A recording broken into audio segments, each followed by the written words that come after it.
Oi, povo lindo, tudo bem com vocês? Eita, 100 questões de execução orçamentária e financeira para o concurso do TCU, de Técnico Federal de Controle Externo. Antes da gente já começar, eu quero explicar alguns critérios para vocês. Essa lista de 100 questões que eu preparei aqui para vocês, que está na descrição aí no canal, você pode baixar essa lista, foi minuciosamente preparada e ela obrigatoriamente passa por todos os aspectos e todos os tópicos que constam do edital. Então eu acho que é um excelente esquema de revisão para você rever o conteúdo, passando por todos os pontos do edital em um único vídeo com essas 100 questões Sebrasp, que consegue amarrar direitinho tudo que vai ser cobrado e questões super atualizadas, tá? Então esse é o propósito. Se você ainda não estudou o conteúdo teórico todo relacionado à execução orçamentária e financeira, você pode depois ir complementando as questões que você ali não pegou. Então a gente vai maratonar agora nessas 100 questões para você chegar o mais preparado possível no dia dessa prova. Vamos começar? Então vamos pegar aí na tela, questão número 1.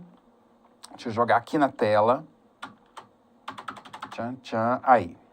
Bom, vamos lá, questão número 1. Olha só, aqui fala o seguinte: ao exigir que apenas as despesas sejam registradas no orçamento, o princípio da universalidade, bom, já está errado, né? Porque não são apenas as despesas que são registradas no orçamento. O princípio da universalidade fala todas as receitas e despesas, todas elas. Então a questão já está errada. Aí ele fala que garante à sociedade uma visão completa da execução. Até aqui tudo bem, só que não são apenas as despesas, também as receitas. E aí eu digo uma coisa para vocês que é o seguinte: voltando aqui para a tela. Eu digo uma coisa para vocês que é o seguinte: o princípio da universalidade, ele está dentro do edital do TCU? Está. Por quê? Porque quando ele cita um MCASP lá, a parte 1 do MCASP, ele cita os princípios orçamentários. Ele cita receita pública, despesa pública. Por isso que tudo que está aqui é o que está especificado no edital, considerando também o MCASP que eles colocaram lá para vocês, tá? Então, voltando aqui para a tela, a próxima questão diz o seguinte. A número 2 fala: em razão do princípio da exclusividade, é vedada a inclusão de dispositivo estranho à previsão da receita e fixação da despesa na LOA, tal como a autorização para abertura de crédito suplementar. Não é tal como, e sim exceto. Então, tanto crédito suplementar quanto operações de crédito são exceções ao princípio da exclusividade. No lugar de tal como seria exceto. Por isso, questão número 2, errada. Questão número 3.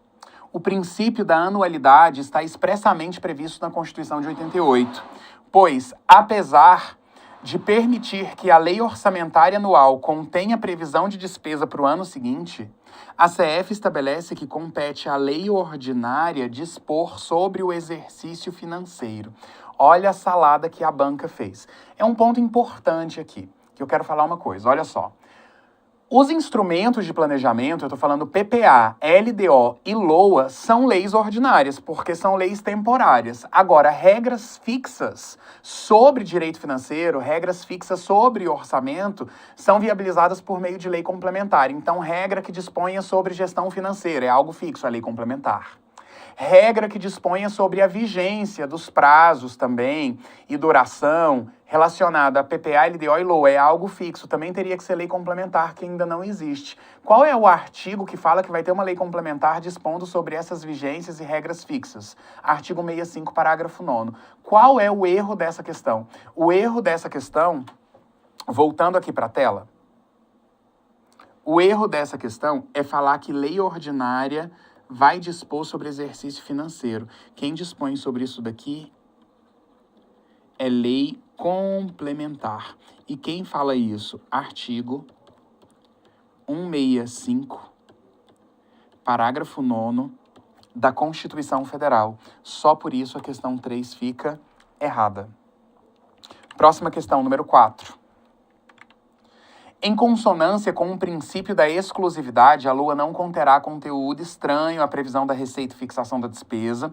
Contudo, ressalvam-se dessa proibição a autorização para abertura de crédito suplementar e contratação de operações de crédito, ainda que por antecipação da receita, nos termos da lei. Essa daqui, perfeita, está totalmente de acordo com o artigo 165, parágrafo 8º, da Constituição Federal. Próxima questão.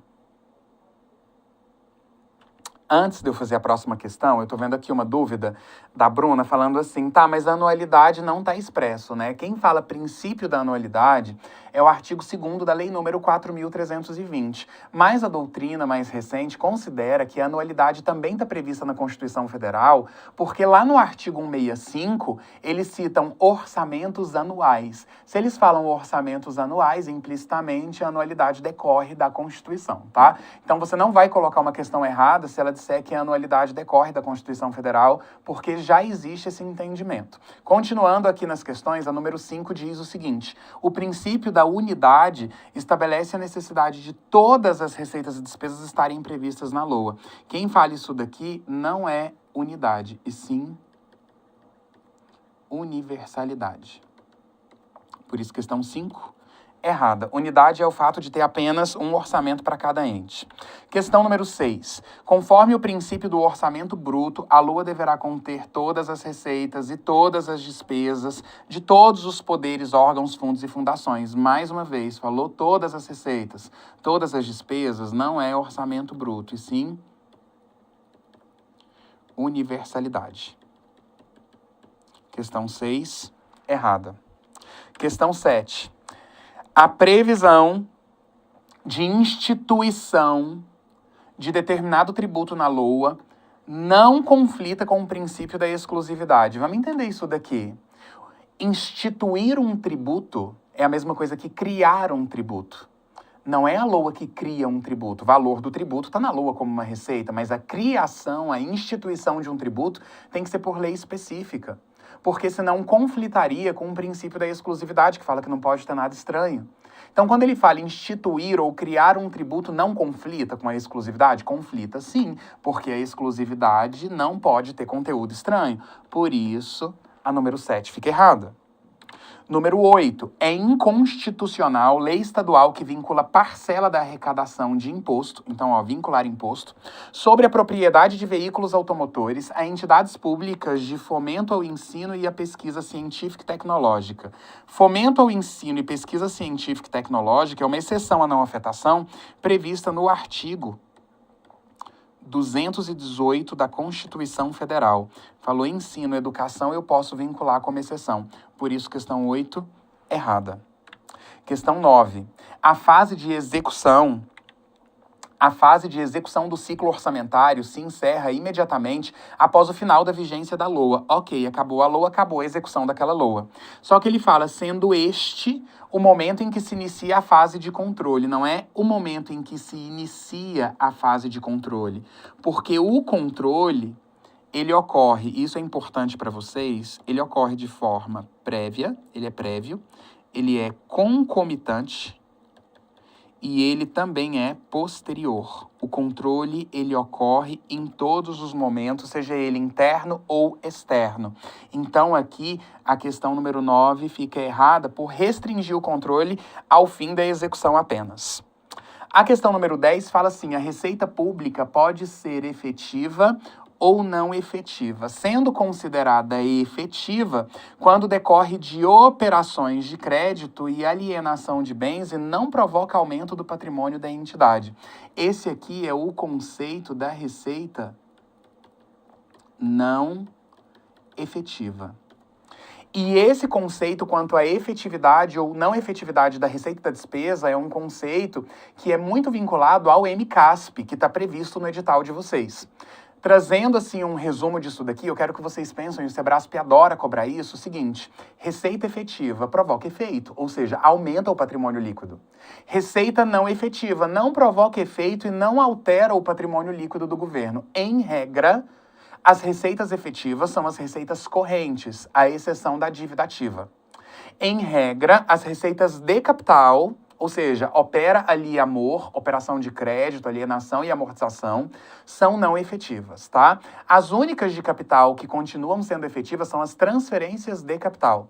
E tem mais um outro detalhe que o Sebrasp gosta de falar, a gente vai fazer uma questão sobre isso, que é o seguinte: ele quer saber qual que gera obrigação ou reconhece direito. Veja bem isso daqui. Nós temos o patrimônio, eu vou falar disso para vocês porque é algo recorrente em prova Sebrasp, tá dentro da Micasp e eu sei que vai cair para vocês. Nós temos assim, ó, nós temos o patrimônio. Então nós temos aqui o patrimônio e dentro do patrimônio ele é subdividido, deixa eu trocar aqui a corzinha, ele é subdividido em ativo e em passivo. Um menos o outro é o que a gente chama de patrimônio líquido. Dentro do ativo, nós temos bens mais direitos. E dentro do passivo, obrigações. E aí perceba, imagine o seguinte, imagine que eu tenha um valor de 100 em bens e não deva nada para ninguém. Tá? Vamos pensar que eu tenho 100 bens, não tenho direito a receber e não deva nada para ninguém.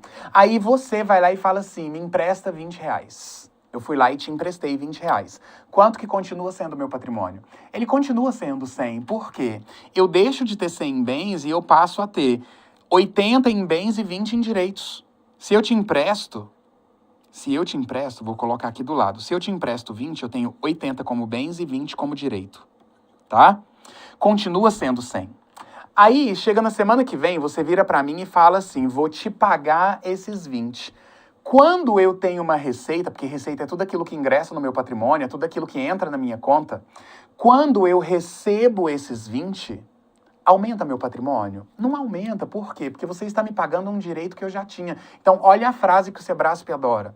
Quando nós temos uma receita em que há o reconhecimento de um direito, ou seja, eu estou recebendo um direito que eu já tinha, eu volto a ter o mesmo valor constante do meu patrimônio.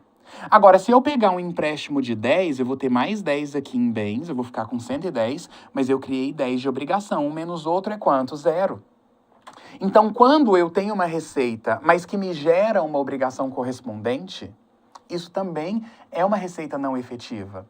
Então, a não efetiva, que não aumenta o patrimônio, é porque eu estou reconhecendo um direito que eu já tinha, eu estou gerando uma obrigação. É essa linguagem que o Sebrasp vai usar.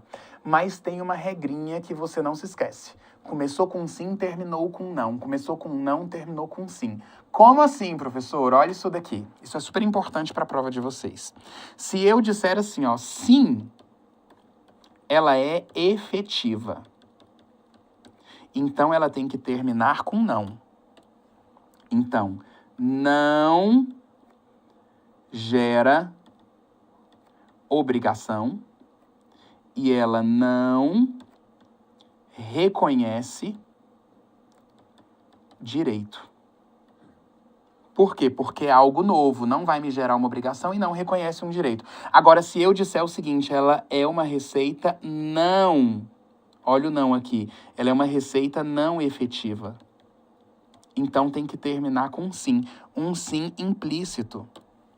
Então, ela sim, ela gera obrigação e ela sim, ela reconhece direito. É isso que vocês têm que memorizar para a prova do Sebrasp, que ele ama. Então, se eu falar para você assim, ó, não efetiva não gera obrigação, falei rápido, tá errado, ó, não efetiva não gera. Se eu falei não efetiva, tem que ter um sim implícito, sim, ela gera obrigação. A não efetiva, sim, ela reconhece direito. Agora, se eu falo, ela é efetiva, sim, então ela não gera obrigação e não reconhece um direito. Essa questão aqui, o que ela falou? Ela falou que a efetiva é uma operação de crédito ou alienação de bens. Se opera ali amor é capital, então, na verdade, ela é não efetiva. Questão 10, errada. Próxima questão, 11. Tanto as receitas orçamentárias quanto os ingressos extra-orçamentários devem ser classificados segundo a natureza. Só quem é classificado são as receitas orçamentárias. A extra-orçamentária não está no orçamento, não é classificada, não é programada, ela é transitória. Por isso, questão 11, errada. Questão 12. A receita pública A receita pública pode ser classificada principalmente como orçamentária ou extra-orçamentária, sendo ambas destinadas ao financiamento de despesa pública. Errado, quem financia despesa é a orçamentária. A extra-orçamentária, ela possui um caráter devolutivo. É transitória. Por isso, questão 12, errada. Questão 13. A receita pública, segundo a sua classificação quanto à natureza, pode ser corrente ou capital. Até aqui tudo bem. As receitas correntes incluem, por exemplo, impostos e contribuições sociais, enquanto as receitas de capital englobam, operação de crédito e alienação de bens, além da amortização de empréstimos. Então, questão 13, correta. Questão 14. As receitas patrimoniais decorrem da exploração do patrimônio público, abrangendo aluguéis, dividendos, rendimentos de aplicações financeiras e são classificadas como receitas correntes. Correto. Um detalhe que eu quero falar para vocês sobre receita patrimonial. Quais são as receitas patrimoniais? Não é quando o Estado vende o patrimônio, porque isso é alienação, é capital. Receita patrimonial, e isso está incluído no MCASP. Receita patrimonial é aquela decorrente de aluguéis, rendimentos, dividendos, aplicações financeiras, foros e laudêmios, que são decorrentes de terrenos da Marinha, participações do Estado, compensações financeiras que decorrem da exploração de recursos naturais e hídricos, cessão de direitos, royalties. Tudo isso é uma exploração de forma geral do patrimônio do governo, que não necessariamente tem que ser um patrimônio imobilizado. Então, se você vir falando em aplicações, rendimentos, dividendos, royalties, cessão de direitos, foros, laudêmios, tudo isso está dentro do rol de receita patrimonial, que é uma receita corrente. Ele citou algumas delas, por isso aqui que a questão número 14 fica correta. Questão 15. As receitas decorrentes da alienação de bens do patrimônio são receitas patrimoniais?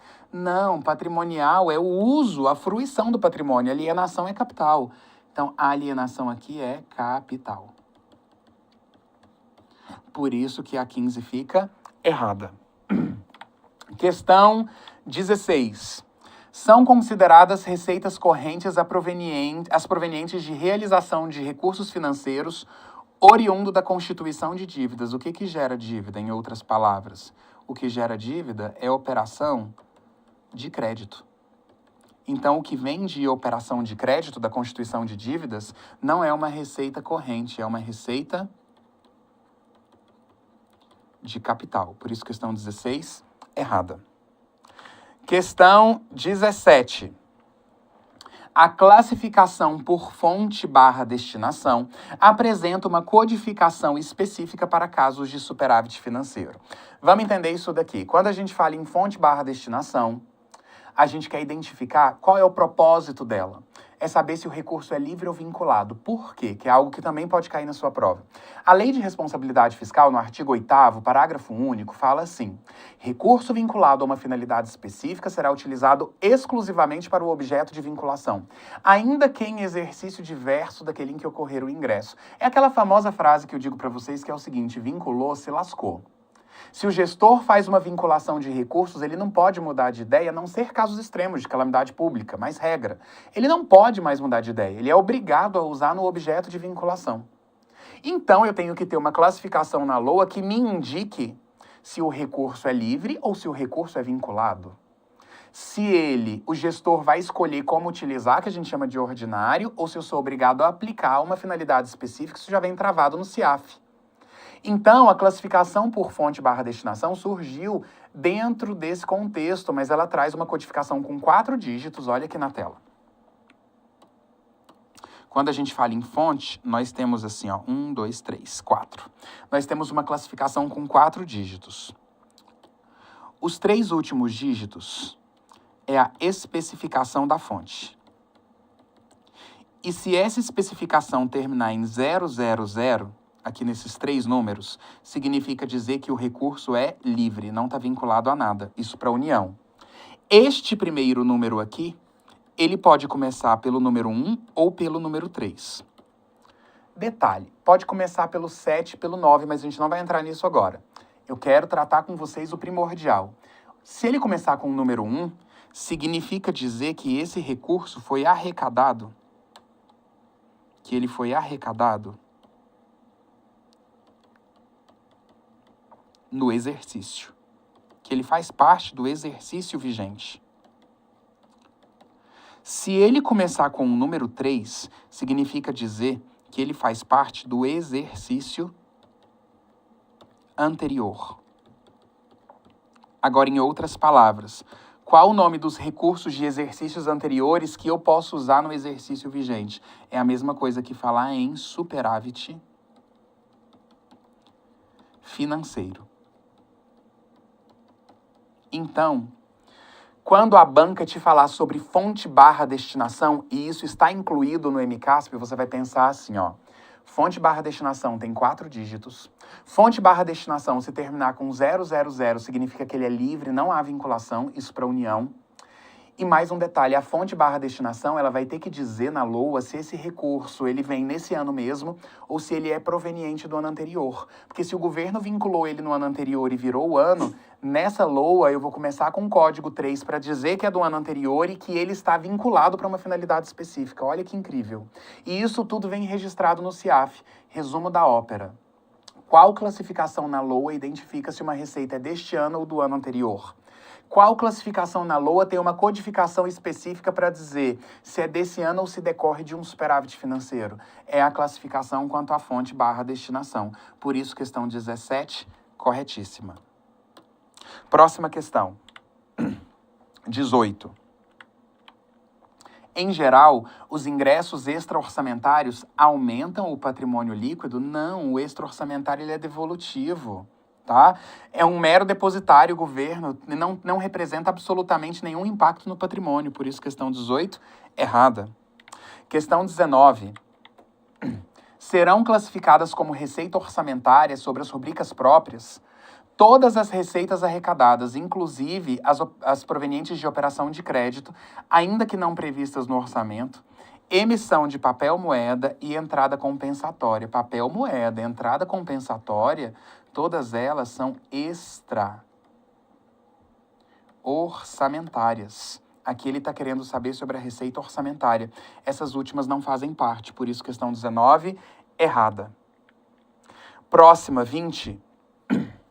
Se, durante a execução da LOA de 2023, a União tiver um superávit do orçamento corrente, então o saldo poderá ser incorporado ao projeto de LOA 24 como receita corrente. Frase para você não se esquecer: superávit do orçamento corrente é receita de capital. Superávit do orçamento corrente é receita de capital. E eu vou te explicar por quê.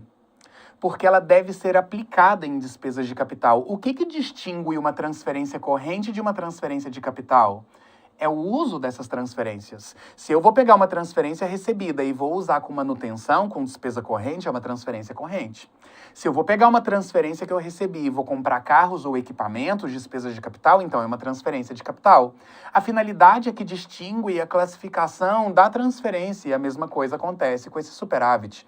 Então a 4.320 menciona, e os manuais replicam, dizendo o seguinte, que se eu tenho que pegar o superávit do orçamento corrente, do exercício que se encerrou, e aplicar para despesas de capital, logo ela também vai ser classificada como uma receita de capital, mesmo não havendo uma classificação orçamentária para ela, já que ela foi classificada antes. Então, por ela mencionar o superávit do orçamento corrente como corrente, fica errada, porque ela vai ser classificada como capital, em razão da finalidade do uso.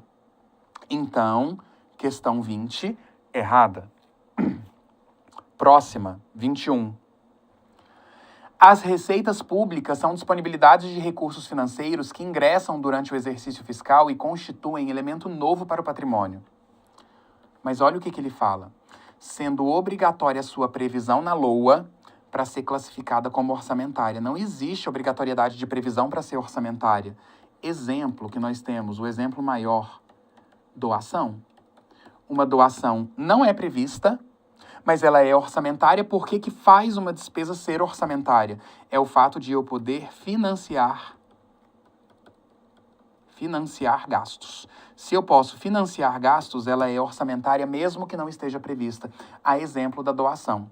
Por não existir essa obrigatoriedade, questão 21, errada. Questão 22. É efetiva, a gente aprendeu isso, a receita que constitui obrigação. Olha só, é efetiva sim, a receita que constitui sim obrigação. Tá o quê? Errado. Aqui é o conceito de não efetiva. A não efetiva gera uma obrigação, a exemplo das operações de crédito. Por isso, questão 22, errada. Questão 23. Em sentido amplo, qualquer entrada de recursos nos cofres públicos é uma receita pública, ainda que exija restituição futura. O que exige restituição futura é a extra orçamentária. Mas pergunta, a extra-orçamentária é uma receita pública? É. Tudo que ingressa nos cofres do Estado é uma receita pública, seja ela orçamentária ou extra-orçamentária. A definição e a qualificação posterior para saber se ela vai ou não financiar gastos vem depois. Sebrasp adora isso. Entrou na conta do governo, é uma receita pública. Depois ele decide para saber se é algo que ele tem que restituir, que é a extra-orçamentária, ou se é algo que ingressa no patrimônio dele e ele pode financiar gastos, que é a orçamentária. Em sentido amplo, tudo é receita, que é o conceito que a questão deu, por isso questão correta. 24. É originária a receita pública obtida pelo poder público por meio de soberania estatal. Esse conceito não é de originária, sim de derivada. A exemplo dos tributos. Então, como ele colocou originária, questão 24 fica errada. Questão 25. Recurso financeiro de propriedade de terceiros e colocado sob custódia do Estado, é de terceiros, deve ser excluído do cômputo de receitas públicas. Não é excluído do cômputo de receitas. Aqui ele está falando em sentido amplo. É excluído das receitas orçamentárias, já que ela é extra. Mas ele não pode falar que tudo é excluído da receita pública como um todo, em sentido amplo, porque tudo é receita em sentido amplo. Por isso aqui a questão fica errada. 26. De acordo com a atual classificação da receita, conforme a sua natureza, o último dígito da natureza tem a finalidade de identificar o tipo de arrecadação. Linda! Quando a gente fala em natureza da receita, nós temos categoria econômica, nós temos origem, depois espécie, depois desdobramento e, por fim, o tipo. A natureza ela tem um total de 8 dígitos, sendo que o primeiro é a categoria econômica, segundo, origem, terceiro, espécie, quarto ao sétimo dígito, desdobramento, e oitavo dígito, tipo. O Sebrasp tem começado a cobrar isso daqui. Se ele falou o último dígito, no caso o oitavo, representa quem? O tipo de arrecadação. Por isso, questão 26, correta. Questão 27. A despesa orçamentária consiste nos gastos previstos na LOA, enquanto a despesa extra-orçamentária são saídas de recursos que não alteram o patrimônio, perfeito, pois correspondem a movimentações financeiras sem impacto efetivo na execução orçamentária. Linda! Quando a gente fala em despesa orçamentária e extra, mas a extra-orçamentária é a devolução de recursos transitórios, não tem impacto na execução. Questão correta. Próxima, número 28. A Constituição Federal de 88 permite a execução de despesas sem previsão orçamentária. Nunca, tá? Nós temos uma grande diferença que o Sebrasp gosta de mencionar. Deixa eu beber um golinho d'água. Que o Sebrasp gosta de mencionar, que é o seguinte: existe uma consequência legal diferenciada em relação às receitas e às despesas. Ele coloca exatamente assim. Uma receita, eu posso ter uma receita orçamentária sem ter tido previsão na LOA, não tem o menor problema, e a gente citou a doação. Agora, quando se trata da despesa, nenhuma despesa vai ser realizada sem que antes tenha uma autorização legislativa. Ah, professor, e se for uma calamidade pública? Bom, vai ter uma medida provisória, no caso da União, que vai ser convertida em lei, ou seja, existe um instrumento legal em sentido amplo, para que aquela despesa seja executada. Qualquer questão que você vir falando que Eu posso ter uma despesa sem qualquer tipo de autorização legal? A questão está errada. Receita pode ter sem previsão. Despesa nunca sem autorização. Então aqui, se ele fala que a Constituição permite despesa sem previsão orçamentária, ele está falando previsão no sentido de constar na LOA, a questão automaticamente fica errada. Próxima, 29. A distinção entre despesa obrigatória e despesa discricionária é fundamental para a gestão orçamentária, pois permite identificar os gastos que têm previsão legal e constitucional e, por outro, aqueles que podem ser alterados de acordo com as prioridades de governo. Perfeita essa questão. Só um adendo que a classificação que distingue quem é obrigatória e quem é discricionária na despesa é a classificação quanto ao resultado primário. Se nós temos o resultado primário com código 1, significa que a despesa ela é obrigatória. As demais são discricionárias, geralmente com código 2, tá bom?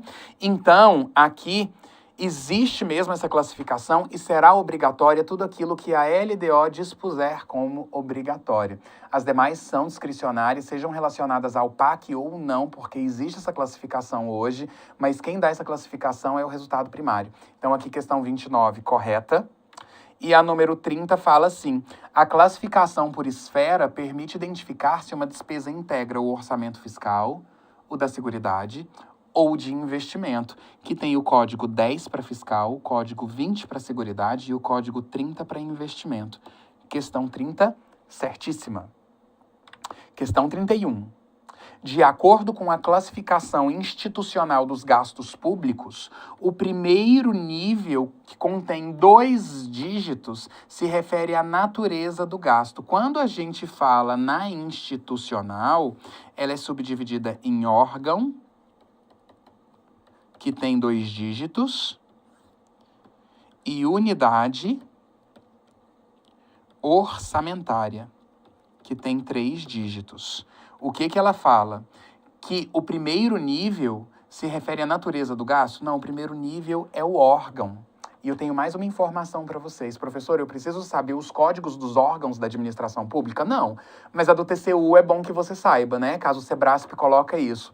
Qual é o código do órgão que identifica, tá, aquele valor autorizado na LOA como do TCU? O código do TCU na classificação institucional órgão é o código 03, tá bom? Então não é natureza, e sim órgão. Por isso, questão 31, errada. Agora, olha a 32, a diferença dela. A 32 fala assim: conforme a classificação funcional da despesa, a subfunção representa um nível de agregação imediatamente inferior à função e deve evidenciar a natureza da atuação governamental correta. Deixa eu falar uma coisa para vocês. Nós temos aqui a função, no caso a funcional, e dentro da classificação funcional, nós temos a função, que tem 2 dígitos, e a subfunção, que tem 3 dígitos. Qual é o papel da classificação funcional? É identificar a área de atuação. O Sebrasp ama falar isso. Mas eu tô falando da área, se eu falar para vocês Ministério da Saúde, isso é quem? Isso daí é a institucional, eu tô falando do órgão. E se eu falar saúde? É funcional, que eu tô falando da área do gasto. Se eu falar Tribunal de Contas da União, eu tô falando de quem? Do órgão, é institucional. E se eu falar controle? Eu tô falando da funcional, é a área de atuação. O que eu quero dizer para vocês é que a funcional se relaciona com a missão do órgão, com a natureza da atuação do órgão. Aqui ele não tá falando natureza do gasto, ele tá falando natureza da atuação, o propósito, a finalidade, a área desse órgão, e isso tá certo. Só que tem uma outra linguagem aqui para a gente falar da função. São 2 coisas que você tem que saber, que o Sebrasp cobra muito. A função, ela se relaciona com a missão do órgão, ou seja, a natureza dele. E a função é o maior nível de agregação. O que significa maior nível de agregação? É a mais genérica. Quem é o menor nível de agregação? Subfunção. Eu posso falar aqui, por exemplo, tá? Um exemplo. Saúde É um nível de agregação amplo, maior. E na subfunção, eu posso virar e falar assim, ó, atendimento hospitalar. Ó, eu estou qualificando. Então, quem é o maior nível de agregação na funcional? A função. Quem é o menor nível? A subfunção, porque ela qualifica melhor a área. E mais um detalhe para a gente fechar a funcional e já fazer as outras questões, é que eu posso ter uma mistura de funções com subfunções diferentes. Eu não sou obrigado a pegar a função saúde e unir só as subfunções típicas da saúde. Eu tenho atendimento hospitalar, que é típico da saúde, mas eu posso ter atendimento hospitalar vinculado à função educação. A exemplo dos hospitais universitários, que é vinculado à educação e presta atendimento hospitalar. Esse troca-troca, essas combinações diferentes entre funções e subfunções, se chama matricialidade. E a regra é da matricialidade, de eu poder fazer combinações diferentes, exceto a função em cargos especiais, que se refere a operações especiais de governo, aquilo que não contribui para ele atingir um objetivo. Então, aqui, quando a questão vira e fala o seguinte, agregação imediatamente inferior, ele está falando da subfunção, tá certo, é uma agregação inferior, que a maior agregação é da função. E ele falou que essa função evidencia a natureza da atuação, ou seja, a missão do órgão. Por isso, questão 32, corretíssima. Questão número 33, fala assim, a função orçamentária representa o menor nível. A gente acabou de ver isso, a função é o maior nível. O menor nível é a subfunção. Questão 33, errada. Questão 34.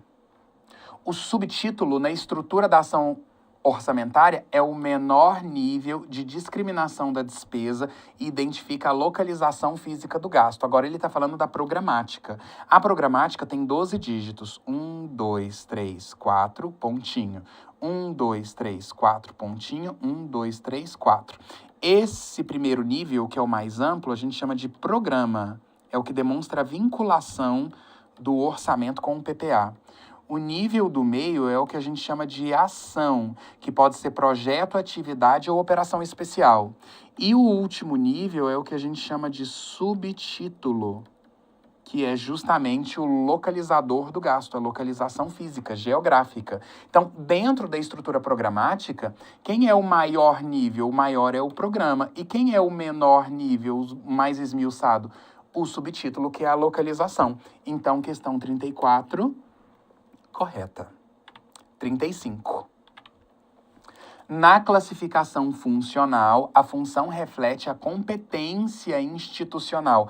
Ele não falou que a função é institucional, mas é a competência do órgão. Qual a competência do Ministério da Saúde? Saúde. Qual a competência do Ministério da Educação? Educação. Então aqui, tudo bem. Podendo haver mais de uma função para um mesmo órgão. Certo até aqui também. Exemplo, Ministério da Justiça e Segurança Pública. Ele tem duas funções. Ele tem função justiça, ele tem função segurança pública, sem o menor problema. E ele continua, enquanto a subfunção deve ser escolhida necessariamente entre aquelas de um rol estabelecido para uma função típica. Necessariamente não, porque nós temos a característica da matricialidade. Só por causa disso, a questão 35 fica errada. Questão 36. As etapas da despesa consistem em fixação, empenho, liquidação e pagamento, sendo a fixação a etapa em que a despesa é registrada e reconhecida. Gente, reconhecimento de despesa no empenho. Reconhecimento da despesa no empenho. E eu vou falar uma coisa para vocês. A banca ainda pode mencionar que isso é falado em doutrinas mais recentes, que é um método conservador, porque o empenho ele pode ser cancelado. Se a gente quiser saber o real compromisso, quando surgiu o direito adquirido do credor, é na liquidação.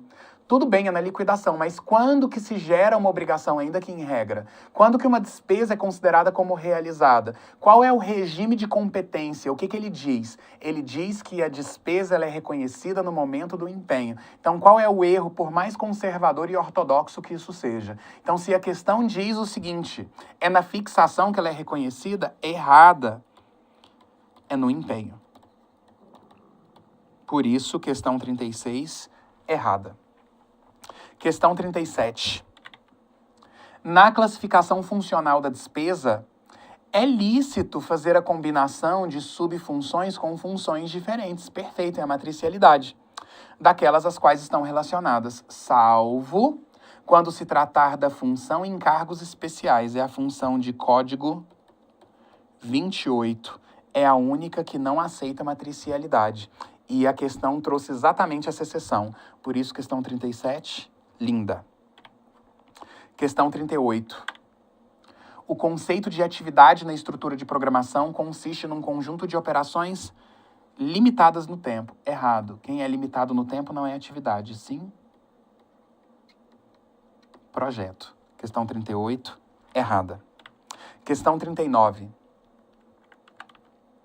A estrutura de alocação dos créditos é identificada na classificação institucional.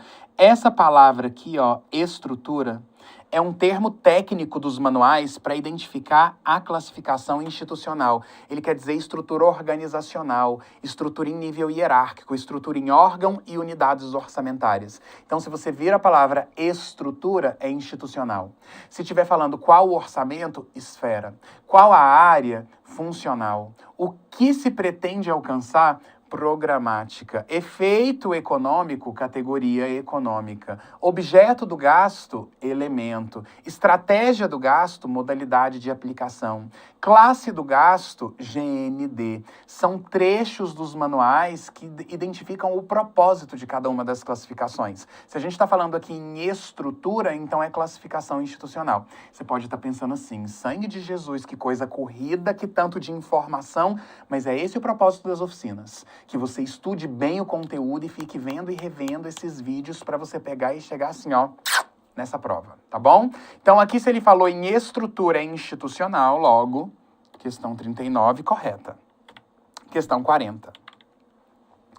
Classificam-se como investimentos as dotações destinadas à constituição ou aumento do capital de entidades ou empresas que visem objetivos comerciais e financeiros. Isso daqui não é investimento. Isso daqui é inversão. Falou em capital de empresa, inversão financeira, GND 5. Por isso, questão 40, errada. Questão 41. Recursos alocados para manutenção e conservação de instalações imobiliárias são classificadas como investimento. Gente, manutenção e conservação é despesa de custeio, é despesa corrente. Eu não estou construindo, eu estou mantendo. Por isso, questão 41, errada. Questão 42. Considere que determinado servidor público tenha classificado uma despesa do seu órgão de lotação como pessoal e encargos sociais. Nesse caso, a classificação por ele realizada representa a categoria econômica.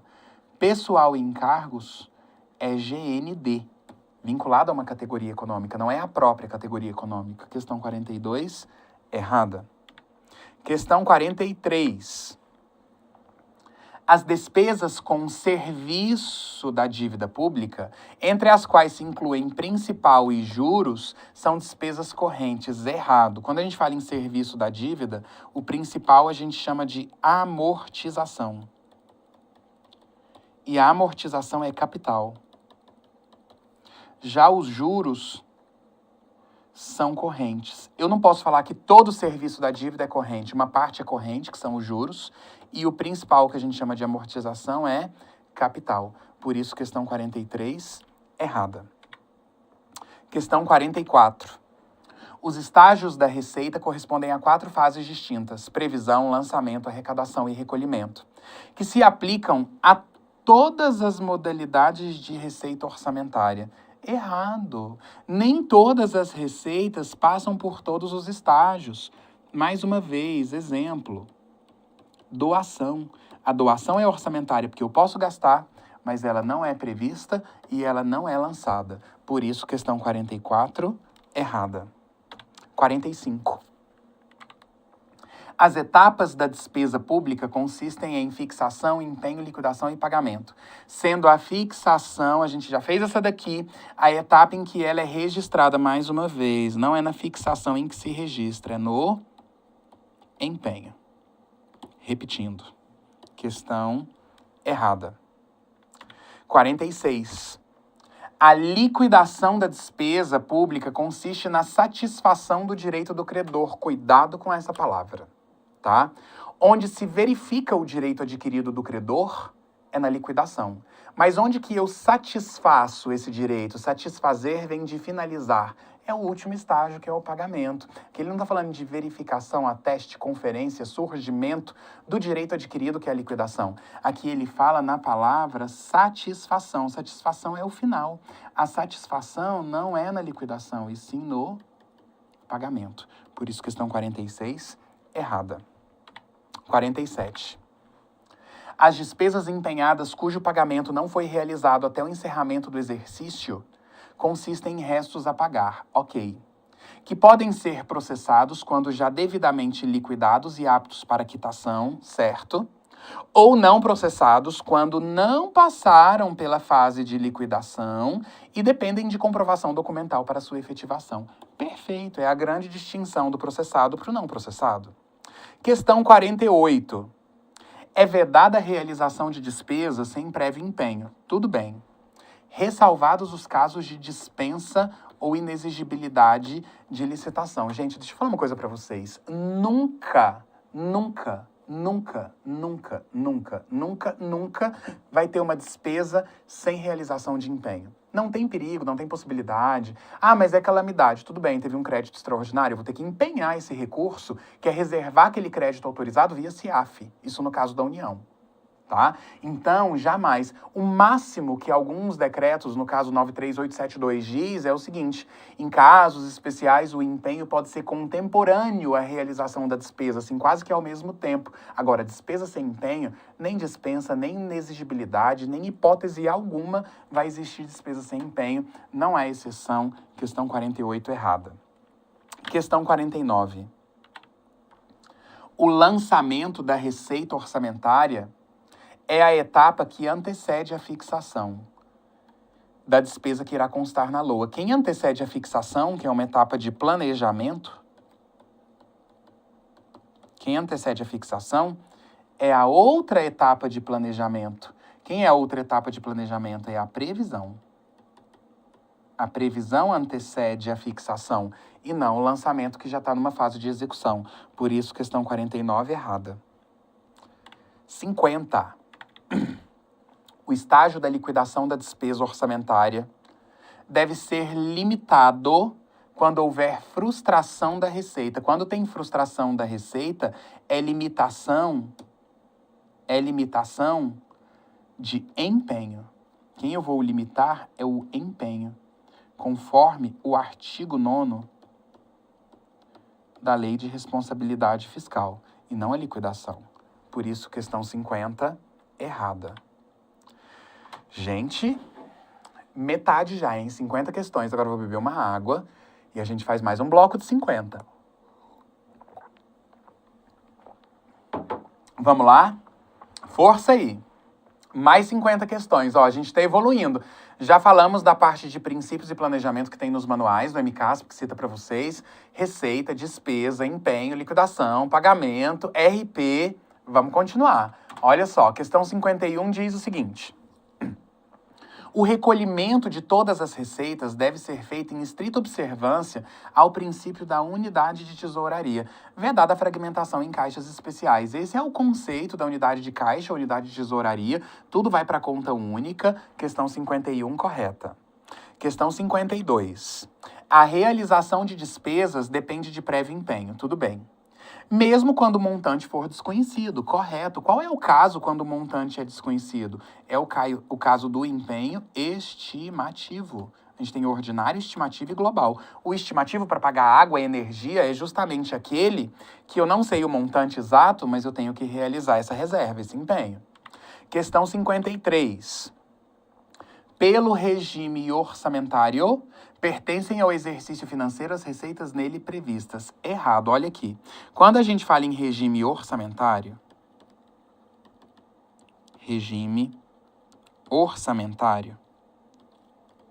ele é considerado de regime misto, porque no caso da receita, é no momento da arrecadação. A receita arrecadada é a receita daquele exercício, a arrecadação, que a gente chama de regime de caixa. No caso da despesa, é no momento do empenho que a gente falou, que é o regime de competência. Isso é super importante, tá? Então, por exemplo, se eu fizer a previsão nesse ano e arrecadar no próximo, em 2026, ela vai ser de que ano? De 26, quando eu arrecadei. Agora, se eu empenhar nesse ano e pagar em 26, ela vai ser de que ano? De 2025, vai ser agora. Porque receita é quando entra no caixa, arrecadação. Despesa é no momento do empenho, regime de competência, que ele falou que na receita é quando ela é prevista, não é prevista, e sim arrecadada. Por isso, questão 53, errada. 54.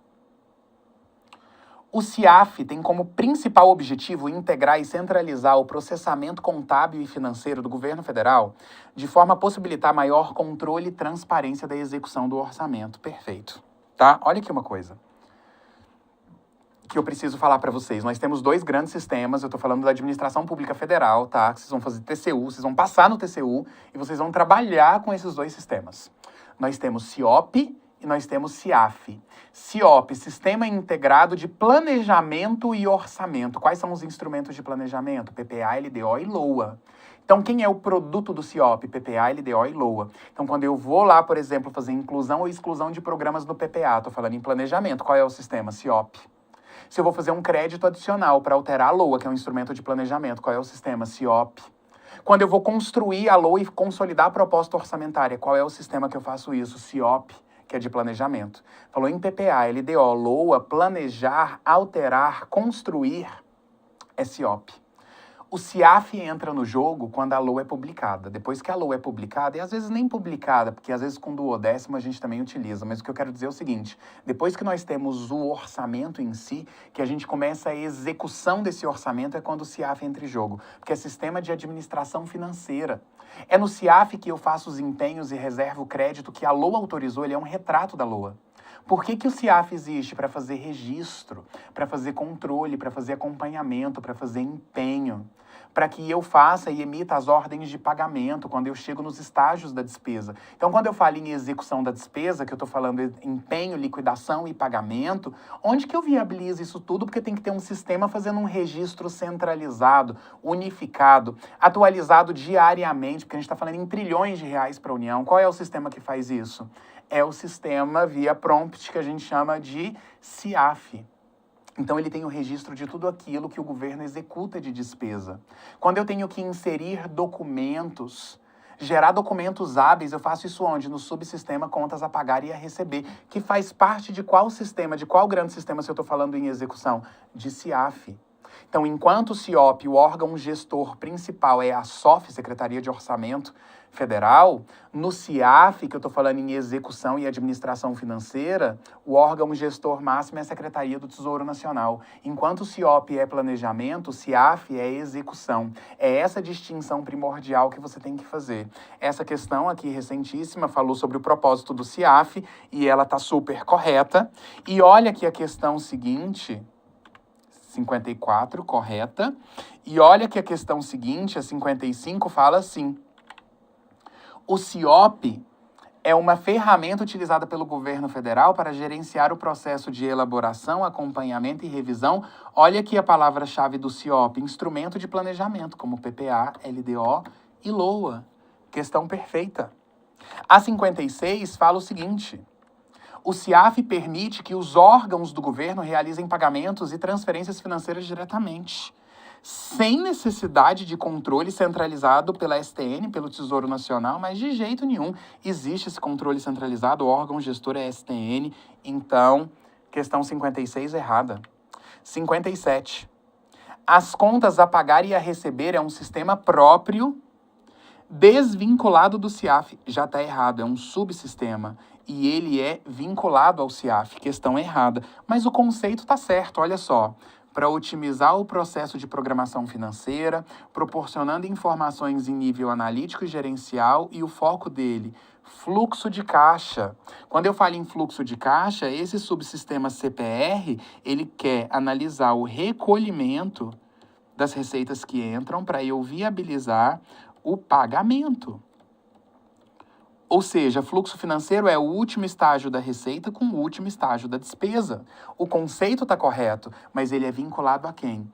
Ao CIAF. É um subsistema. Só por isso ele ficou errado. Questão 58. O registro de inscrição em dívida ativa de um tributo constitui fato contábil permutativo.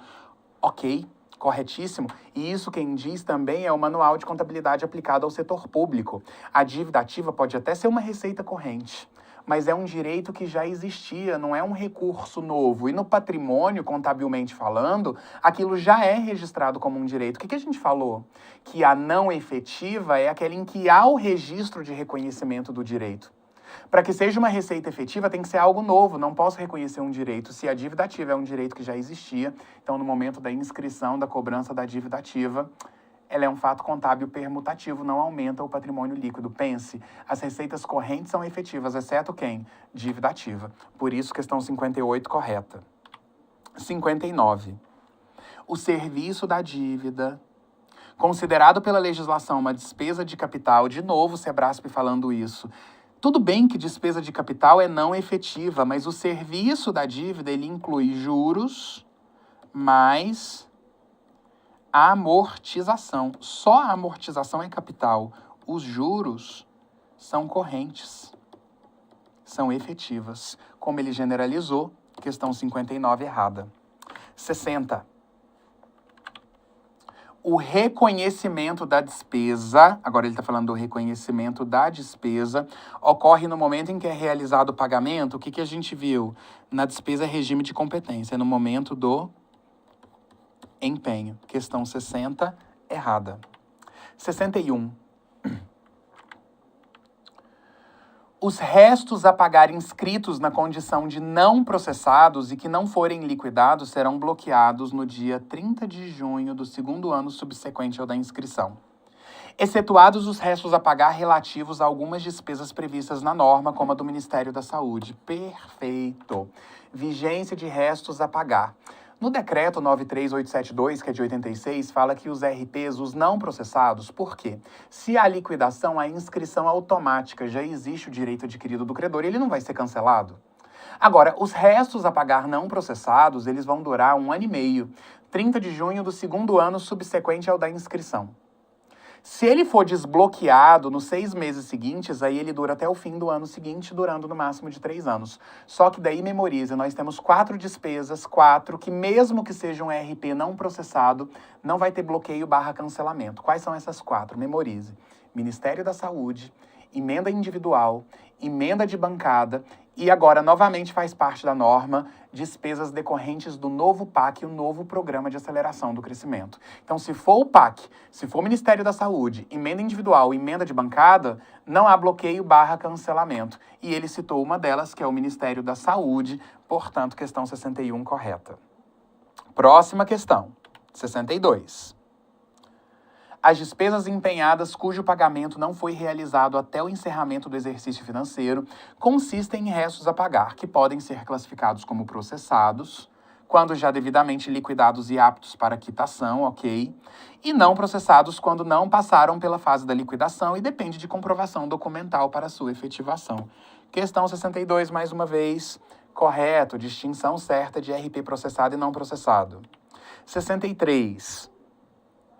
Os empenhos que corram à conta de crédito com vigência plurienal e que não tenham sido liquidados somente serão computados como restos a pagar no último ano de vigência do crédito. Questão 63 correta, mas isso aqui eu quero te explicar uma coisa.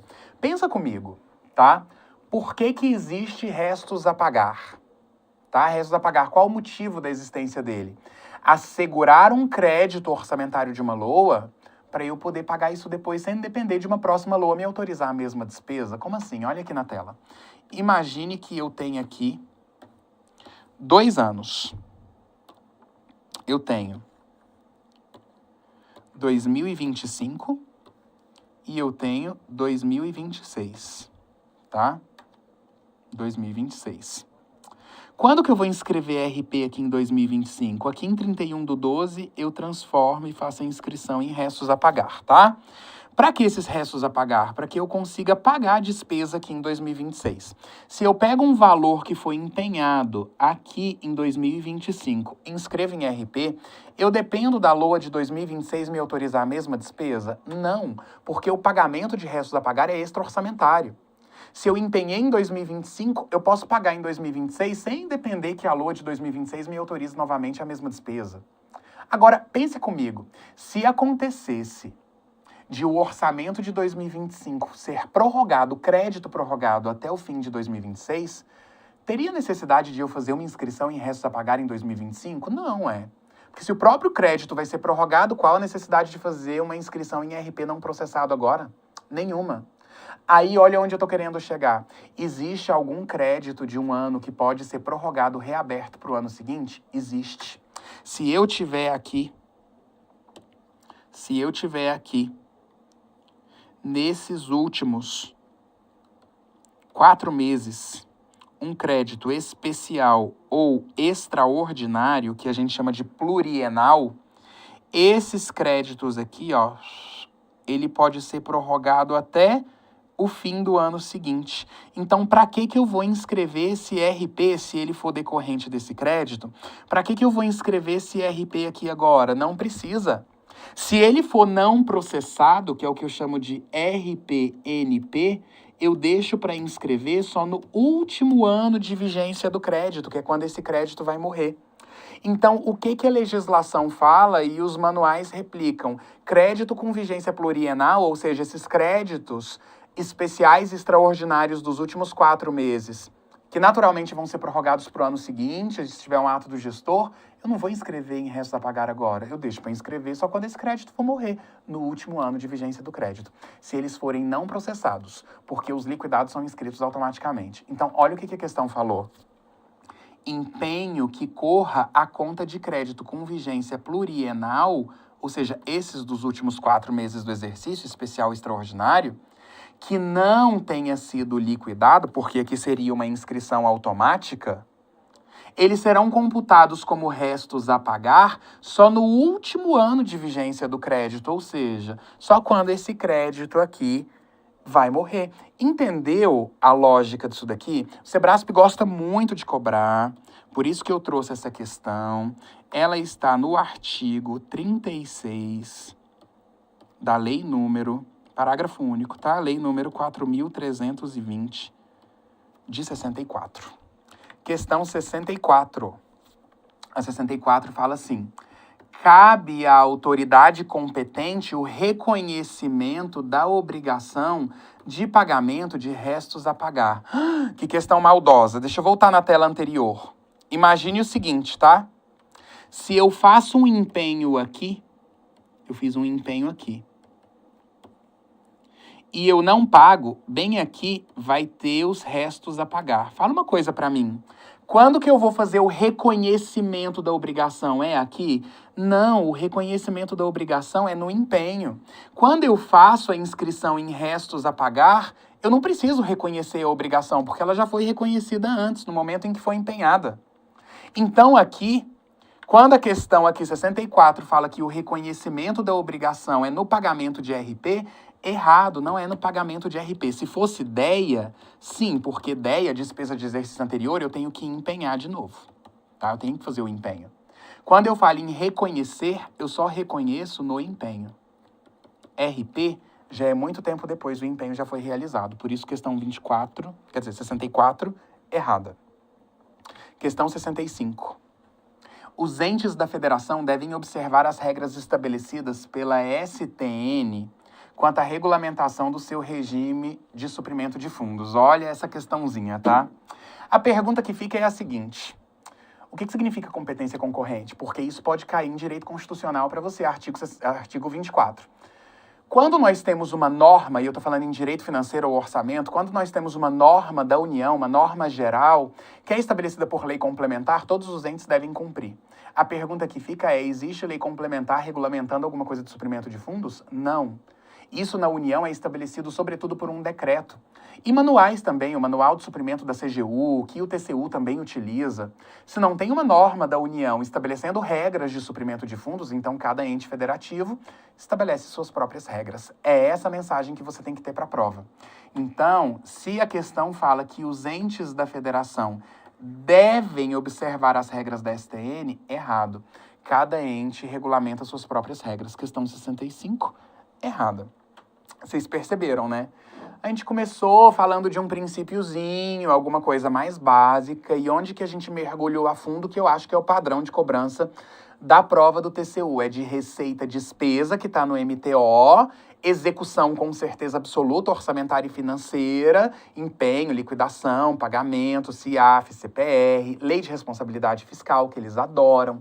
Então aqui a gente já mergulhou mais fundo, então não deixe de reassistir, de ver o vídeo de novo, de estudar o conteúdo, porque essas 100 questões aqui, ó, estão cobrindo ali realmente as possibilidades de cobrança para vocês. Faltam ainda mais 35 questões, ó, logo a gente acaba. Vamos lá. Questão número 66. Olha aí na tela. A 66 fala assim: o suprimento de fundos representa uma despesa do ponto de vista patrimonial, pois no momento de sua concessão, a redução do patrimônio líquido. Essa é a questão certa na sua prova, tá? Porque quem fala isso é o MCASP. Deixa eu falar uma coisa para vocês. Suprimento de fundos é despesa orçamentária, que vai ser empenhada, que vai ser liquidada, que vai ser paga. Não é uma despesa, tá? É despesa orçamentária, não é uma despesa patrimonial. Porque a redução do patrimônio líquido, ela só ocorre no momento da prestação de contas. Quem diz isso é o MCASP. O governo, o órgão, não vai reduzir o patrimônio dele só por ter concedido um suprimento. Ele vai ter que esperar o servidor aplicar, prestar contas para saber se ele usou corretamente aquele montante. Então, há um aumento de um passivo, ou seja, entrega o dinheiro, mas há também um aumento de um ativo, porque há o registro de um direito. Então, aqui, o suprimento de fundos é uma despesa orçamentária. É o primeiro erro. E não é no momento da concessão que reduz o patrimônio, é no momento da prestação de contas. Ok? Por isso, questão 66, errada. Próxima. 67. Se determinado suprimento não for integralmente aplicado, o saldo remanescente será recolhido ao Tesouro e constituirá obrigatoriamente receita orçamentária. Gente, quando a gente fala em restituição ou devolução de suprimentos, você vai ter que pensar em duas coisas. Se ela é no mesmo ano, ou se ela é no ano ou no exercício seguinte. Se ela é no mesmo ano, é uma anulação de despesa. Se ela é no ano seguinte, é uma receita orçamentária. O que a questão falou? Que obrigatoriamente é uma receita. Não é obrigatoriamente, é só se for no ano seguinte. Porque se fosse no mesmo ano, seria uma anulação de despesa. Por isso, questão 67, errada. Questão 68. O pagamento de restos a pagar é um dispêndio extra-orçamentário? Lindo, tá? Porque pagar RP eu não dependo de autorização na próxima LOA. Então, realmente é uma despesa extra-orçamentária. Questão correta. 69. Despesas de exercícios anteriores referem-se a despesas de exercícios encerrados e não processadas na época própria, podendo ser decorrentes de restos a pagar com prescrição interrompida. Corretíssimo. O que é um RP com prescrição interrompida? É um RP que foi cancelado, mas que está vigente o direito do credor. Então, se ele falou que é de exercício encerrado, não processada na época própria, ou RP que tenha sido cancelado, é o caso de ideia, questão 69 correta. 70. O servidor declarado em alcance pode receber do ordenador concessão de suprimento de fundos? De jeito nenhum, questão errada. Sabe quem é o servidor em alcance? O trambiqueiro. Aquele que foi lá fazer suprimento de fundos com cartão corporativo, ou usou uma conta tipo B, ou usou qualquer metodologia, e gastou errado, tá? E essas contas foram rejeitadas, é o conceito, conta rejeitada. Então, se ele é em alcance, é um dos casos proibitivos para suprimento de fundos. Por isso, aqui a questão 70 fica errada. 71. Os restos a pagar com prescrição interrompida. que forem pagos em determinado exercício é uma despesa orçamentária? Certo. Ele não está falando RP, ele está falando RP com prescrição interrompida. É um caso de DEA, porque esse RP foi cancelado. Cuidado com isso. Então, se a banca fala RP extra-orçamentária, certo. Se ele fala RP com prescrição interrompida, opa, é um RP que não existe mais, é um caso de DEA, usa o orçamento vigente, nesse caso ela é orçamentária. Por isso que essa questão fica certa. 72. Considere que em 30 de setembro de X1, que é o ano, a União tenha celebrado um contrato de compra de um caminhão com prazo de entrega em 31 de dezembro do mesmo ano. Mas que por problemas de logística vai atrasar 60 dias, então já não entregou em X1, entregou no ano seguinte. Nessa situação, para assegurar a utilização da dotação, a União pode realizar o empenho da despesa e a inscrição em restos a pagar não processados. Perfeito. Por que é não processado? Porque a entrega do caminhão não foi dentro do ano X1. Era para ser, mas atrasou 60 dias, foi só em X2. 73. Os restos a pagar são despesas empenhadas e não liquidadas até 31 de dezembro do exercício. É empenhada e não paga. Errada. E você pode pensar o seguinte, mas se ela for empenhada e não liquidada, vai ser um RP não processado. Aí a banca vai ter que mencionar, é assim que o Sebrasp funciona. Se ele falar só restos a pagar, ele quer saber o conceito completo de RP. Todo empenhado menos tudo aquilo que não foi pago. Se ele fala empenhado ou não liquidado, ele vai ter que falar o RP não processado. Se ele falou aqui só restos a pagar, ele quer a totalidade, despesas empenhadas e não pagas. Por isso, errada. 74. No final do exercício, as despesas empenhadas e não pagas serão inscritas em restos a pagar e constituem uma dívida flutuante. É flutuante mesmo. O que é flutuante? É aquela de curto prazo e também aquela que decorre e que é extra-orçamentária. Classificação dos restos a pagar é extra-orçamentária e de curto prazo, portanto, é considerado uma dívida flutuante. Questão 74, corretíssima. 75. No final do exercício... Cadê? 75. A descentralização financeira dos órgãos setoriais de programação financeira para as unidades gestoras de sua jurisdição e entre as entidades da administração indireta é realizada por meio do subrepasse. Vamos entender isso daqui? Vou fazer um desenho para você. Nós temos aqui a orçamentária, que a gente chama de crédito, e nós temos a financeira, que a gente chama de recurso. O órgão gestor, tá? O órgão central da orçamentária é a SOF. O órgão central da financeira é a STN. Nós temos os órgãos e nós temos as unidades. A mesma coisa que nós temos os órgãos e nós temos as unidades gestoras.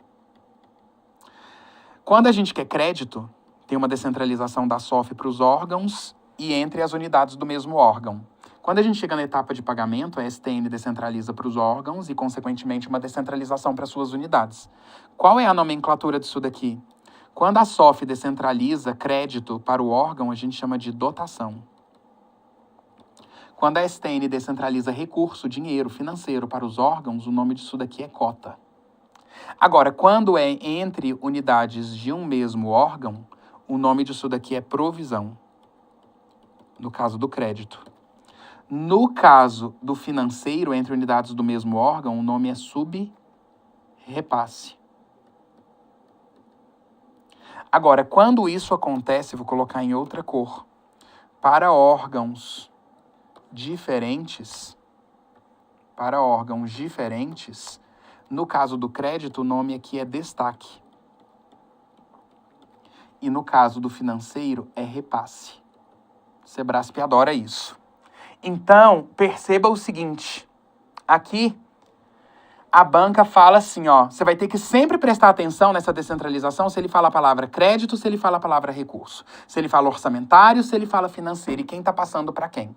Aqui ele está falando a descentralização financeira, então ele está pensando nessa. Dos órgãos setoriais de programação financeira.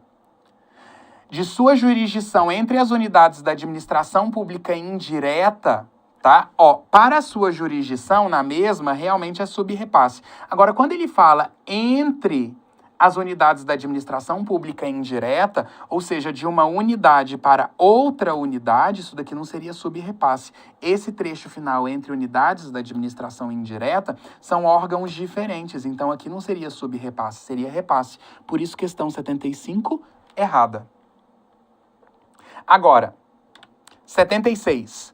Na fixação da programação de cotas mensais, se ele está falando cotas mensais, está falando em financeiro, devem ser considerados os créditos adicionais e as operações extra-orçamentárias, em especial os restos a pagar. Correto. E aí, gente, deixa eu explicar uma coisa para vocês. O assunto de vocês é execução orçamentária e financeira. Quando a gente fala em financeiro, a gente está falando em fluxo de caixa, dinheiro que entra, dinheiro que sai. Então, se o órgão, preste bem atenção no que eu estou falando, se eu estou falando em descentralização financeira, pedir o dinheiro lá para a STN, pedir a cota lá para ela, tá? Que ela vai liberar para o órgão. Eu quero o dinheiro para eu pagar. Eu não quero saber se o valor que eu estou pedindo está ou não está na LOA. Eu quero saber o que eu vou pagar. Financeiro é dinheiro que entra e que sai. Eu, órgão, eu, TCU, por exemplo, eu vou ter que pagar neste ano aquilo que a LOA me autorizou, crédito orçamentário. Eu vou ter que pagar aquilo que veio de um crédito adicional, claro que em todos os casos eu empenhei e liquidei, mas eu também vou ter que pagar os restos a pagar. Mesmo que eu tenha empenhado num ano anterior, quando chegar nesse ano que eu for fazer o pagamento, eu tenho que pedir o dinheiro que está na conta única, que é administrado pela STN. Então, na perspectiva da programação financeira, do dinheiro que vai sair em caixa, eu olho todo o dinheiro que vai sair, seja aquele que decorre de uma LOA, que decorre de um crédito adicional ou que decorre de um restos a pagar, porque todos eles foram empenhados, foram liquidados e eu vou proceder ao último estágio. Então, como aqui ele fala na programação de cotas, na programação financeira, eu considero tudo, inclusive as operações extra-orçamentárias, inclusive os restos a pagar, porque todos eles vão sair dinheiro do meu caixa. Por isso, questão correta. A 77 fala assim: a descentralização orçamentária referente a repasse e subrepasse diz respeito a transferências internas e externas, respectivamente, olha a maldade, respectivamente da estrutura administrativa do órgão repassador da dotação orçamentária. Primeiro, não é descentralização orçamentária. Se ele está falando aqui em repasse e subrepasse, o que a gente viu naquele desenho? É descentralização financeira. Segundo, o repasse é externa. Externa. O subrepasse é interna. Vou voltar aqui para você ver. Ó, subrepasse é interna. A externa é que é repasse. Então, ele colocou aqui interna e externa, respectivamente. Está trocado. Tinha que ser externa e interna, respectivamente. E não é orçamentária, é financeira. Por tudo isso, questão 77, errada. 78. No regime de descentralização orçamentária, a descentralização que envolve... Ó, ele está falando da orçamentária, palavra-chave. A descentralização que envolve unidades gestoras de entidades de estruturas administrativas diferentes, ó, órgãos diferentes, é chamada de provisão? Não, se é diferente, o nome aqui é destaque. Por isso, questão 78, errada. 79. As descentralizações orçamentárias, assim como as transposições, não modificam a programação ou valor das dotações, já que alteram somente a unidade. Tá errado isso daqui. Deixa eu te falar uma coisa, tá? Descentralização não altera a classificação. Se, por exemplo, o Ministério Público Federal faz um acordo com a Polícia Federal e vai lá e descentraliza um crédito para a Polícia Federal, ou seja, faz um destaque, já que é órgão diferente, a Polícia Federal não vai usar para uma finalidade diferente daquela que o Ministério Público Federal descentralizou. E essa despesa na institucional consta como se fosse o Ministério Público Federal gastando. Resumo da ópera: descentralização, eu só estou disponibilizando o crédito e na hora do pagamento o recurso, que é orçamentária e financeira. Eu não mudo classificação. A transposição ou o remanejamento é que eu mudo classificações na LOA e que, em regra, exige autorização legislativa. Então, quando ele compara descentralização com transposição, deixa o item aqui errado. A 80 fala o seguinte: as dotações orçamentárias descentralizadas podem ser empregadas em programas de trabalho distintos do original? Não, não podem. Quando a gente fala em descentralização, não altera a classificação com nenhuma autorização. Questão 80, errada. 81. Relativamente à programação e execução orçamentária e financeira, a primeira etapa da descentralização de recursos, STN, a primeira etapa é quando ela passa para o órgão, lembra disso? Essa é a primeira etapa, isso aqui é chamado de cota, realmente. A primeira etapa, quando a STN passa para os órgãos, a primeira etapa da descentralização de recursos é cota, questão 81 correta. 82. A conformidade documental é realizada por meio do Sistema Integrado de Administração Financeira, SIAF, apenas pelo órgão central do sistema. Errado. Quem faz a conformidade é a unidade gestora. E isso aqui está lá no seu edital. Essa conformidade, tá, que é um ateste para fazer uma verificação tanto documental quanto da gestão orçamentária e financeira. Essa conformidade que é realizada via SIAF não é só o órgão central do sistema e nem mesmo só o órgão setorial. Cada unidade gestora vai proceder a essa conformidade via SIAF. Quando ele fala aqui, por exemplo, que é só órgão central do sistema, a questão fica errada. A 83 fala o seguinte: não há retenção tributária imediata sobre pagamentos efetuados a pessoas jurídicas pelo fornecimento de bens ou prestação de serviços, quando o meio de execução ocorre por suprimento de fundos, já que a saída de recursos ocorre em montantes brutos. Deixa eu explicar uma coisa para vocês. Sabe um ponto lá do seu edital que está escrito assim, retenção e recolhimento de tributos? Imagine o seguinte: você muito em breve vai ser servidor do TCU. O TCU vai te pagar um valor bruto, vou colocar um valor arredondado rápido, vai te pagar um valor bruto de 20 mil reais, tá? Você vai ficar com 20 mil reais para você, na sua conta? Não. Ele já vai segurar ali o valor que tem que ir para a Previdência, ele vai já segurar ali o valor que tem que ir para o imposto de renda e vai te passar um valor líquido. Então, aquela parte que fala retenção e recolhimento de tributos é a banca querendo uma noção mais prática de como que isso funciona, porque você, servidor lá, imagine uma licitação, um contrato administrativo. Todos os órgãos da administração pública federal, quando faz uma licitação e contrata um serviço, ele vai ter que efetuar o pagamento para a empresa credora, a empresa que prestou esse serviço. Mas os órgãos, eles não vão pagar o valor cobrado pela empresa de forma bruta, não. O órgão, se a empresa cobrou 100, ele vai pagar, por exemplo, 90. Vai falar: filhinho, eu vou te pagar o valor líquido aqui 90. Esses 10 aqui, eu mesmo já faço o recolhimento e a retenção para jogar na conta única do Tesouro até o dia 20 do mês subsequente. Sabe quem diz isso? Uma instrução normativa da Receita Federal. 1, 2, 3, 4. Tá? Que está na sua prova. É dizer o seguinte: os órgãos da administração, eu não vou entregar um montante bruto para a empresa e falar: faça o recolhimento do seu tributo, viu? Ele entrega o valor líquido, o próprio órgão já vai reter o valor de tributos e contribuições e ele já joga na conta única do Tesouro até o dia 20 do mês subsequente.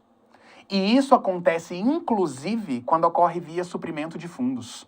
Quando há suprimento de fundos, que lá na instrução fala em CPGF, Cartão de Pagamentos do Governo Federal, mesmo no caso de suprimento de fundos, o órgão vai pagar num valor, e o servidor que usa o suprimento, se ele contrata ali um serviço eventual ou de pequeno vulto, ele já vai pagar pelo valor líquido e já vai fazer essa retenção e recolhimento do tributo da empresa para jogar para a conta única do Tesouro. É muito mais prático. Então aqui, o que a questão fala? Que não há retenção tributária imediata sobre pagamentos efetuados a pessoas jurídicas. É claro que há. E ele ainda fala que quando o meio de execução é suprimento de fundos, também não ocorre, porque a saída é em montante bruto. Não, mesmo em suprimento de fundos, a saída dos recursos é em montante líquido. Por isso, questão 83, errada. 84. A GRU é o documento destinado ao recolhimento de receitas à conta única do Tesouro, perfeito, mantida no Banco Central do Brasil, perfeito, e o agente financeiro centralizador é o Banco do Brasil, perfeito. Perfeito. Só que ele fala que, por sua vez, recebe tarifas pela prestação desse serviço público. O Banco do Brasil não recebe tarifas por ser o centralizador dessas guias de recolhimento à União. Esse é o único erro da questão 84. 85. A compatibilidade da programação dos orçamentos com os objetivos e metas constantes da LDO deve ser demonstrada em anexo que acompanha a LOA. Cuidado, objetivos e metas, quem traz isso de acordo com a LRF, tá? É a LDO. Mas se você vira a palavra demonstrar, demonstrativo, quem demonstra isso é a Lei Orçamentária Anual. Onde que está isso? Artigo 5º da Lei de Responsabilidade Fiscal. Por isso, questão corretíssima. Gente, já estamos no 85, só falta mais 15. Fechamos, assim, na íntegra, o conteúdo inteiro que tá lá de execução orçamentária e financeira para você. Essas próximas questões, até a gente bater a 100, tudo agora, Lei de Responsabilidade Fiscal, LRF, LRF, LRF. Pra gente fechar bem, que também é um assunto exigido no conteúdo, tá? Então, vamos lá. Seguindo aqui com LRF para essa etapa final até chegar a 100, ó. 86. É o seguinte. O anexo de metas fiscais presente no projeto de LDO deverá estabelecer metas anuais em valores correntes e constantes relativos a receitas, despesas, resultado nominal, primário, montante da dívida, para o exercício a que se referir e para os dois seguintes, assim como os passivos contingentes e outros riscos. Gente, até essa barra aqui tá tudo certo, em conformidade com o artigo 4º. Todos os artigos que eu disser agora é da LRF, tá? Só que ele tá falando do anexo de metas fiscais. No fim, ele fala passivo, contingente e outros riscos. Essa última parte aqui é o anexo de riscos fiscais. Ele colocou tudo no mesmo bolo. Por isso, questão 86 errada. Próxima. Os recursos vinculados a uma finalidade específica serão utilizados exclusivamente para atender o objeto de sua vinculação. A gente viu isso, vinculou, se lascou. Apenas no exercício em que ocorrer o ingresso? Não, mesmo no exercício posterior. Esse aqui é o artigo 8º, parágrafo único, também da LRF. Só porque ele falou que é apenas no exercício, a questão 87, errada. 88. Caso o Poder Executivo, em sua competência para estabelecer a programação financeira e o cronograma de execução mensal de desembolso do orçamento, verifique a frustração de receitas esperadas que torne inviável o cumprimento das obrigações previstas no orçamento, ele poderá promover limitação de empenho. Ok. Inclusive em relação à execução orçamentária dos demais poderes. Não, aí fica errado. Por quê? Essa limitação de empenho aqui, ela só ocorre por ato próprio de cada poder. Professor, eu li no artigo 9º, parágrafo 3º da LRF que está escrito isso lá, e tá mesmo. Lá tá falando, se os demais poderes não realizarem a limitação de empenho tempestivamente, o Poder Executivo poderá fazê-lo conforme os critérios definidos na LDO. Ué, a própria LRF fala que o Executivo vai lá e faz se os outros não fizerem. Só que, meu caro, isso foi tornado sem efeito pelo STF por uma ação direta de inconstitucionalidade número 2238. Sebrasp ama isso. Então, se você pegar o artigo lá na LRF, bem pequenininho lá, vai estar ADI 2238.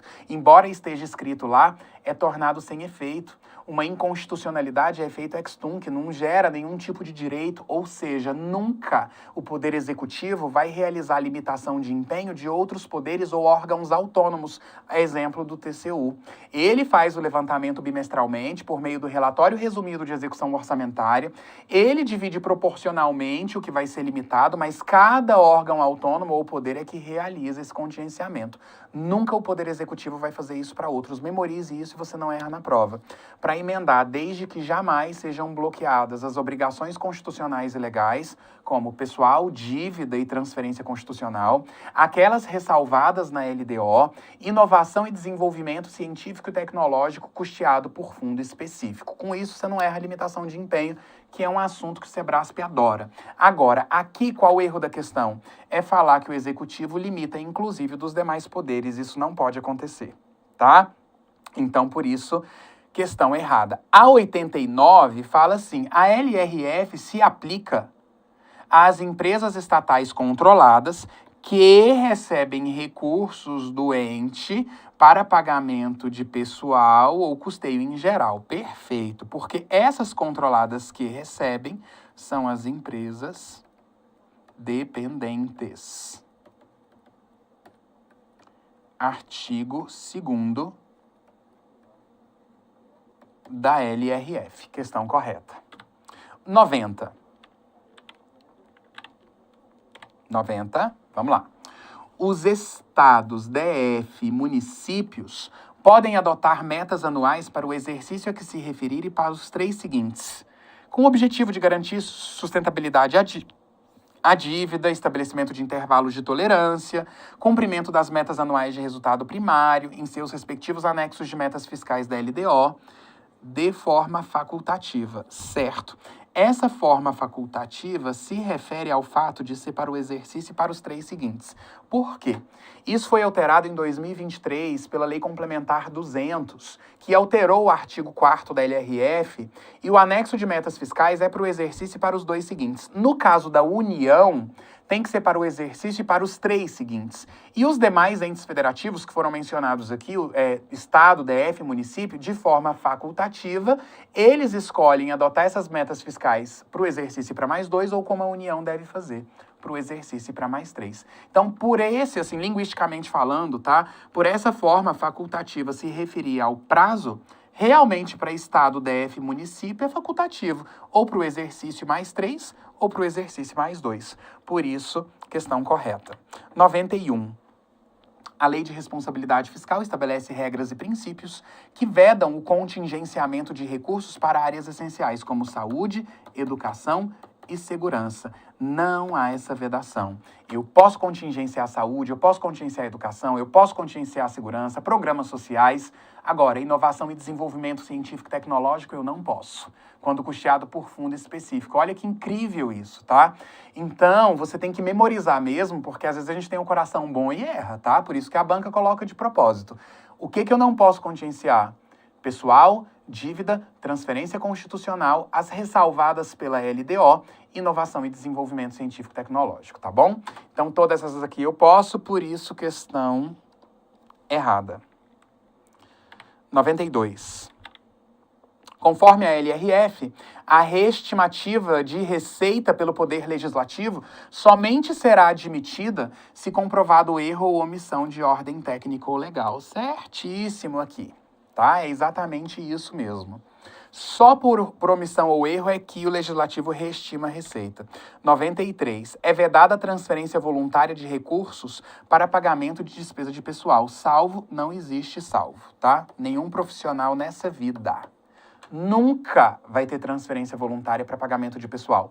Antes da gente finalizando, quero lembrar vocês do dia imperdível para o TCU, vai ser no dia 27 de julho, na LBV, tá? Ainda tá com um preço maravilhoso, só entrar no site do IMP que tá aí para você. Vai ser uma revisão completa e um dia só, estarei lá junto com uma outra equipe maravilhosa aqui do IMP. E uma outra coisa que eu quero divulgar, se você tá aqui em Brasília e quer fazer um aulão sobre peça técnica para o TCU, vai ter um aulão presencial num sábado à noite, comigo e com a professora Tereza Cavalcante. Amo de paixão, vocês vão adorar, ela é um encanto. Ela vai explicar toda a estrutura da peça técnica. Eu vou falar um pouco de conteúdo e vou usar a estrutura dela, a gente vai pegar na hora e eu vou escrever uma peça técnica na hora.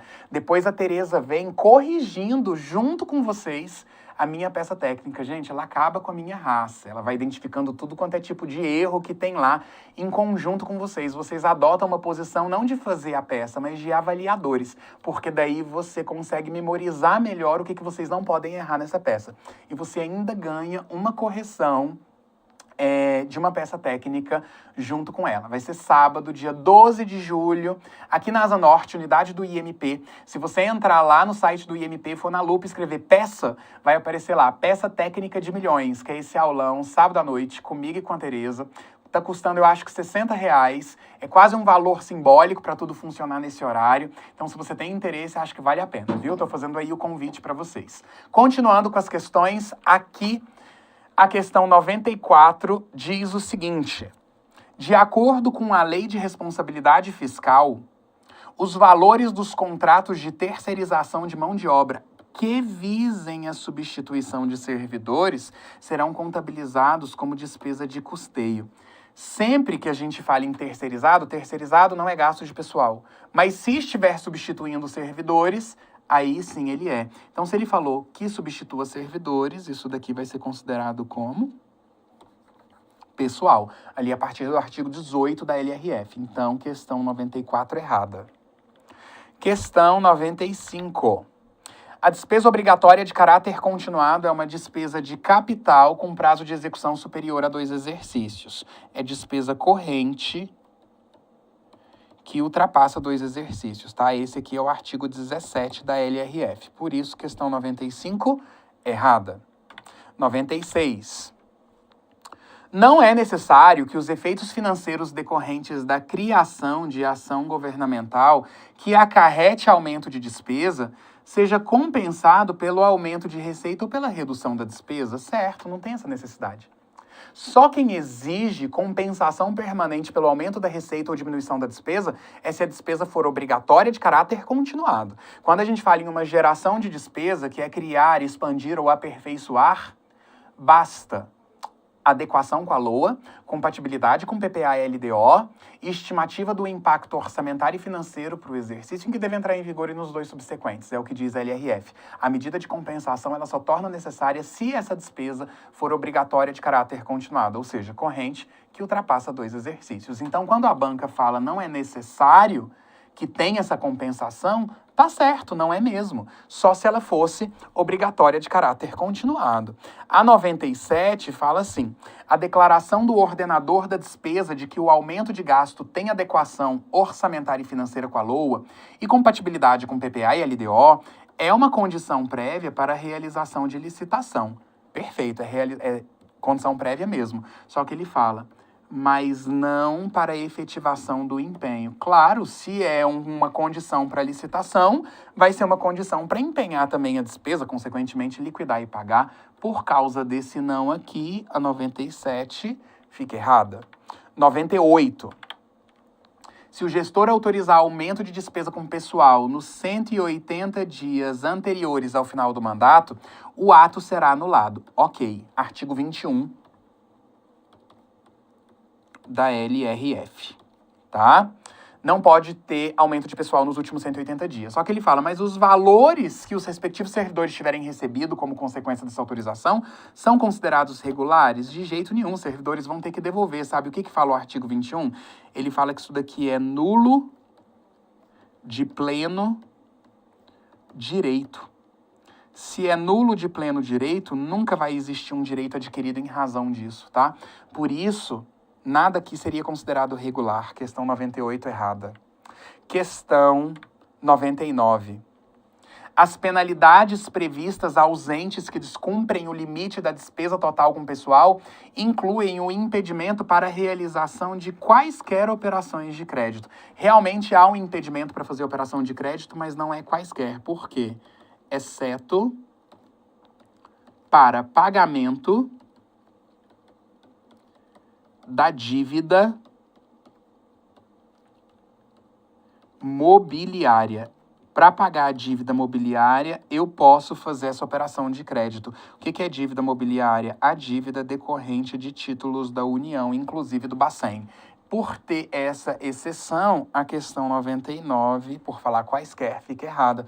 E a última, chegamos aqui na última questão, tá? A última questão, vou deixar aqui o gabarito, o print para vocês aqui na tela. A última questão diz assim: o ente federado que tiver descumprido o limite da dívida consolidada previsto na LRF e não conseguir eliminar o excesso no prazo, estará temporariamente, enquanto perdurar o excesso, impedido de receber transferência voluntária. Certo, e você pode perguntar o seguinte, ué, ele vai estar impedido de receber transferência voluntária? Exceto para saúde, educação e assistência. Só que daí é você saber resolver as questões SEBRASP. Quando ela se refere à regra e não colocou nenhuma palavra restritiva, como aquele quaisquer que a gente viu agora há pouco, aí a questão fica correta. Se falar, se o ente não cumpriu o limite de pessoal, o limite da dívida, não reduzir no prazo, é proibido de receber transferência voluntária? Sim, é proibido de receber transferência voluntária. Isso é uma regra. Se ele para por aí, você vai colocar a questão como correta. Agora, ele fala quaisquer transferências voluntárias, aí fica errado. Sempre o ente pode receber, mesmo estando todo errado, para saúde, educação e assistência. Eu vou colocar aqui na tela para você printar, se você quiser, o gabarito das nossas 100 questões. Ó, conseguimos cumprir o nosso propósito. Vocês viram que essas 100 questões, elas contemplam todo o conteúdo que está no edital de vocês. Ainda ampliei algumas coisas por segurança. Se você reassiste esse vídeo, reestuda essa lista, o meu intuito é de que você consiga fazer a melhor prova possível. Muito obrigado pela atenção de vocês, que Deus ilumine sua mente, bons estudos e até a próxima. Bye, bye.